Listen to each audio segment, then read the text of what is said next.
Good morning, students. Today we are going to continue our chapter number 14, Our Rights and Duties.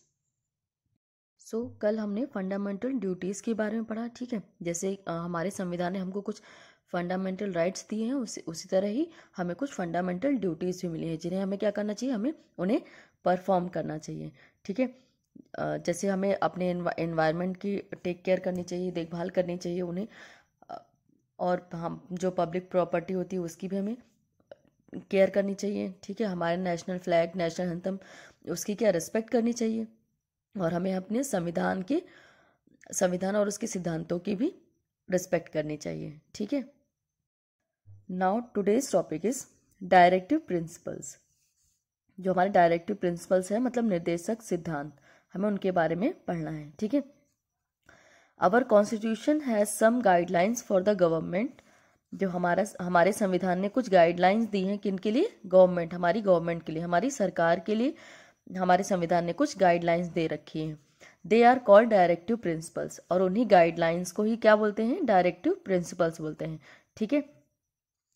The constitution wants the government to make sure that, जो हमारा संविधान है वो government से क्या चाहती है कि वो उनसे क्या मेक श्योर करना चाहती है कि there are good living conditions for the people with all basic facilities like food, shelter and medical care. हमारा संविधान गवर्नमेंट से ये मेक श्योर करना चाहता है कि लोगों के लिए अच्छी लिविंग कंडीशंस हो, ठीक है, और उसमें जो बेसिक फैसिलिटीज़ होती हैं वो उनको प्रोवाइड हो लोगों को। जैसे बेसिक फैसिलिटीज़ कौन सी होती हैं, फूड मतलब खाना, शेल्टर रहने के लिए, ठीक है, और मेडिकल केयर, ये बेसिक फैसिलिटीज़ हैं जो हर एक नागरिक को मिलनी चाहिए, ठीक। Next one is the rich do not exploit the poor. जो रिच लोग हैं वो जो गरीब होते हैं उनका एक्सप्लॉइट ना करें, ठीक है, उनका शोषण ना करें।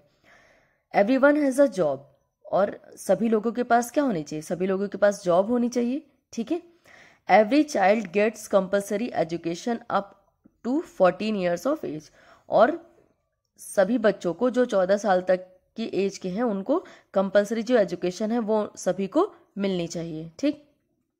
The interest of the people belonging to schedule caste, scheduled tribes and other backward classes should be protected.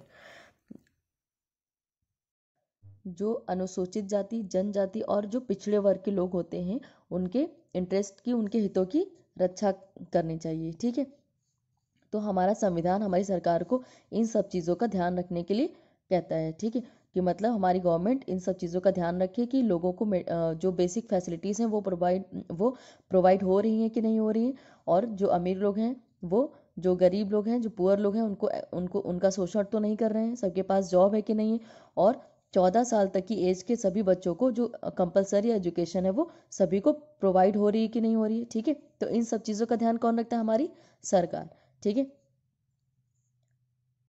Next is do you know, क्या आप जानते हैं, doctor B.R. Ambedkar was the chairman of the drafting committee of Indian constitution.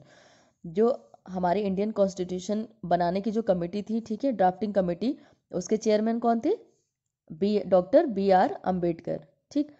The constitution was originally written in English language. जो हमारा जो constitution है, संविधान है हमारा, वो सबसे पहले ओरिजिनली किस लैंग्वेज में लिखा गया था, इंग्लिश लैंग्वेज में, ठीक। An official Hindi translation is also available. फिर उसका बाद में हिंदी ट्रांसलेशन हुआ था, मतलब हिंदी में उसको ट्रांसलेशन किया गया था। और फिर next one is the constituent assembly pass the constitution of India on November 26, 1949 and it came into effect on January 26, 1950। जो विधानसभा है, ठीक है, कॉन्स्टिट्यूएंट असेंबली, उन्होंने हमारे इंडिया के संविधान को कब पास किया था, नवंबर में, 26 नवंबर को 1949 में। और ये इफेक्ट में कब आया, हमारा संविधान लागू कब हुआ था, 26 जनवरी 1950 में, ठीक है। So thank you class.